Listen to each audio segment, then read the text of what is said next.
Hey there guys, so this is going to be completely unscripted. This is something that I talked about in a podcast I did last night, but you are actually seeing my face behind a video, I guess you can say, and not actually just a blank, well, if you're watching on YouTube, which this is where it's going to get posted, not just a picture of my logo with a long podcast attached to it. So welcome to a video. I have one of these up already on my channel, basically explaining like my workout routine that I was doing at that time. But I wanted to touch upon a big question that I get from a lot of people, and that's actually related to cycling. That's what I talked about in the last podcast that I made.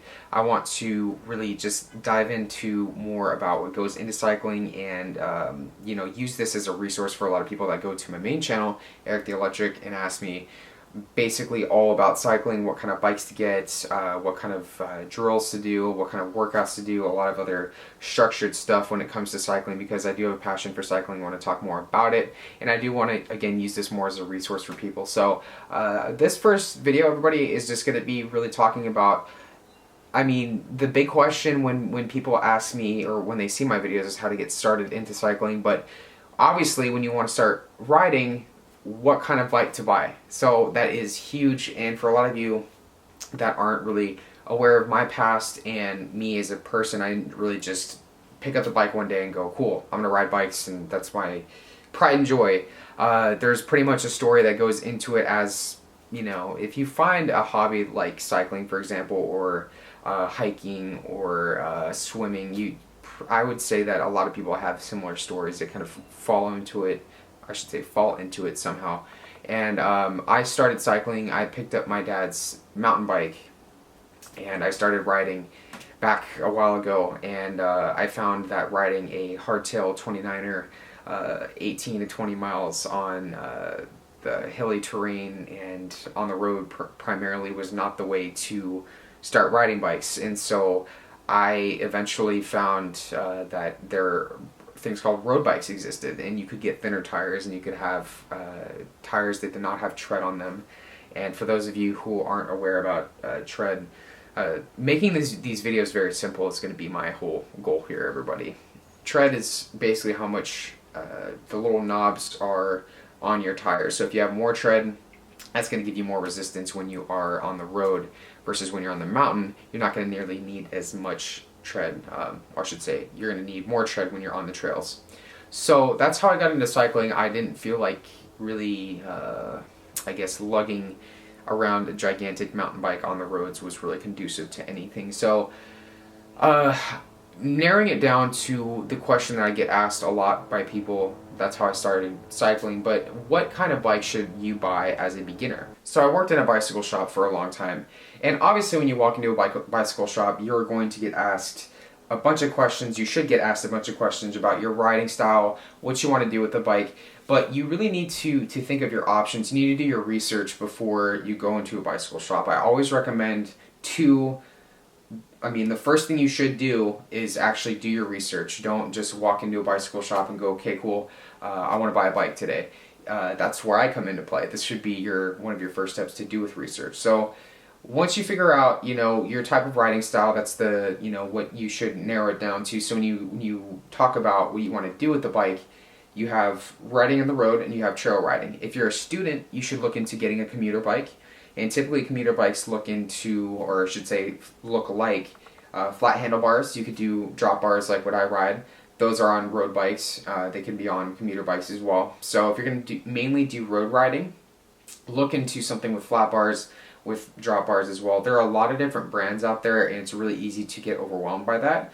But the biggest thing to think about when you're looking at different brands is that there's going to be different brands regardless of whatever type of activity you're doing.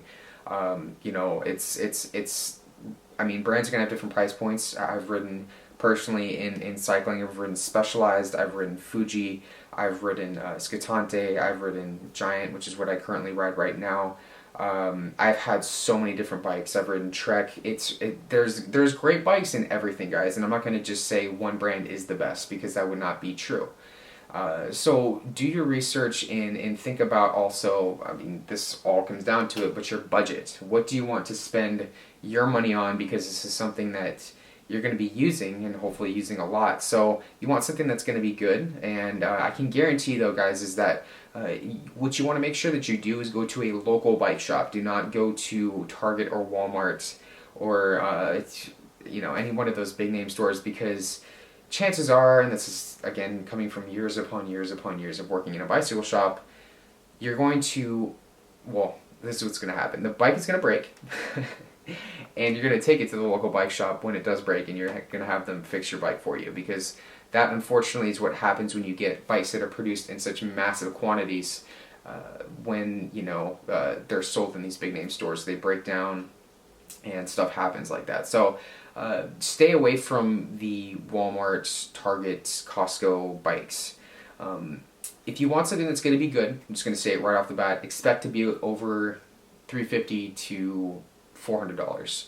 So prepare for that. If you want something that's going to be, I'll say, mediocre, it's going to last for a few months, cool, that's going to be great. You can hang it up as a garage ornament for a few years until you want to decide to ride it again, then go with something from Target or Walmart. But at the end of the day, if you want something that's going to be decent, and something that's going to something you can do more with, then look into a local bike shop.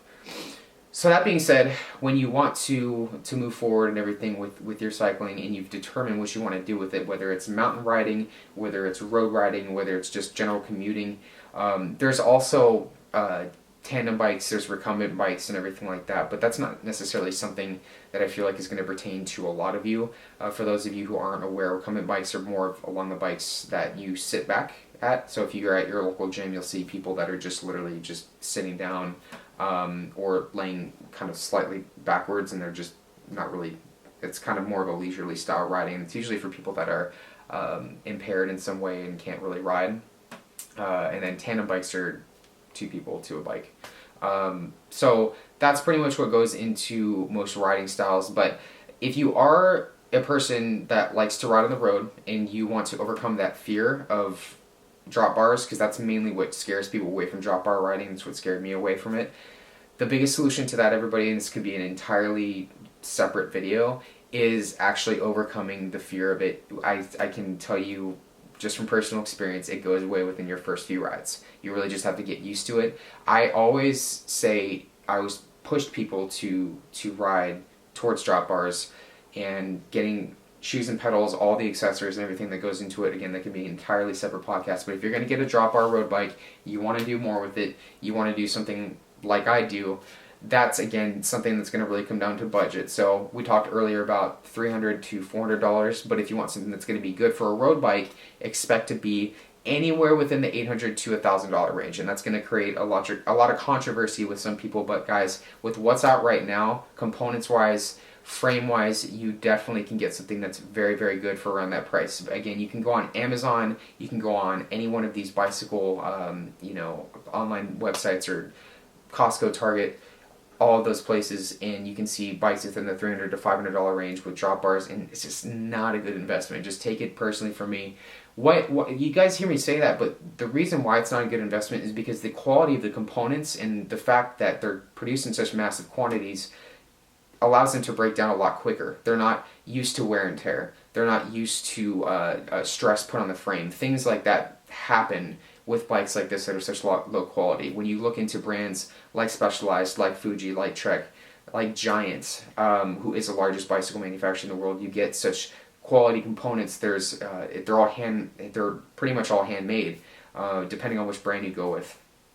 So that is why you, especially when it's a road bike, you want something that's going to be good. Something, if you're utilizing it every day, put your money where it's going to actually matter. And the bicycle itself, I mean, without getting really specific right now, is going to be the biggest thing here. So think about that very, very much, and really just kind of take something away from it. Now, mountain bikes, that's an entirely different story. A lot of people message me a lot too with whether they should, get a mountain bike because they're too heavy. I put up a video last night and people were already asking me, I'm 280 pounds, I should just get a mountain bike, right? And I'm like, no, because I've fit people before on road bikes that are pushing that weight too.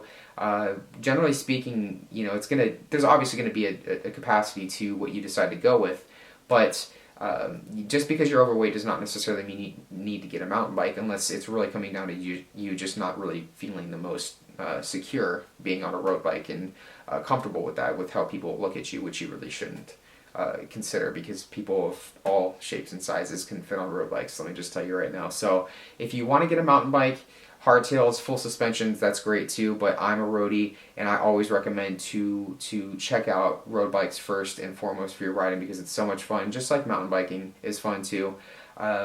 But if you want to go with a beginner road bike, my general recommendation is to look between the $800 to $1,000 range and allow yourself a little bit of wiggle room, because you are going to need accessories as well. I mentioned earlier shoes, pedals, and some other stuff too to go with it, but those are the essentials when it comes to road riding. And then if you want to go carbon right off the bat, now anytime I mention carbon in the conversation, everyone always raised their eyebrows and like, oh my goodness, carbon, it's expensive, blah, blah, blah. But guys, you have to think about it in the long run. If you get something that's going to be good, and that's what carbon is, depending on the quality of the carbon and everything, but it's going to raise the price, but it's going to be the better option because it's going to be stronger, it's going to be lighter, and it's going to be a better quality of ride at the end of the day. And so that's what you really have to consider when you hear things like this, I should say. Just because it's a higher price point does not necessarily mean that it's going to set you back a ton, because if you want to get a mediocre bike right off the bat, feel free to do it. But if you see yourself progressing, that's where carbon can really come into play. So that being said, what you could do is two options here. You could get something that's $800 to $1,000 if you have, let's say, a budget of about $1,500, $800 to $1,000, and allow yourself a few hundred extra bucks for accessories, so shoes, pedals, and everything like that. You do need a helmet and everything. Or you could get something that is, for example, a $2,000 carbon bike right off the bat, and then get just the bare bottom essentials. So starting off with just basic shoes and pedals and a helmet, and not getting gloves, not getting a computer, not getting any of those things, not getting like super great tires until you get more of a budget for that. So that's just the two roads you could take with it. But I always recommend, guys, to not limit yourself right off the bat. That's the biggest thing here. So do your research. That's again where I come into play with this video, and think about what's going to really work best for you. That is pretty much all I have to say on that, guys. I hope you guys have enjoyed the video. I'm going to be doing a little bit more, I guess you can say, informative videos, talking more about climbing or road riding tips and just what goes into cycling, because it's such an awesome sport and something I enjoy a lot of. So if you guys like the video, definitely give it a thumbs up, and I will see you guys in the next one.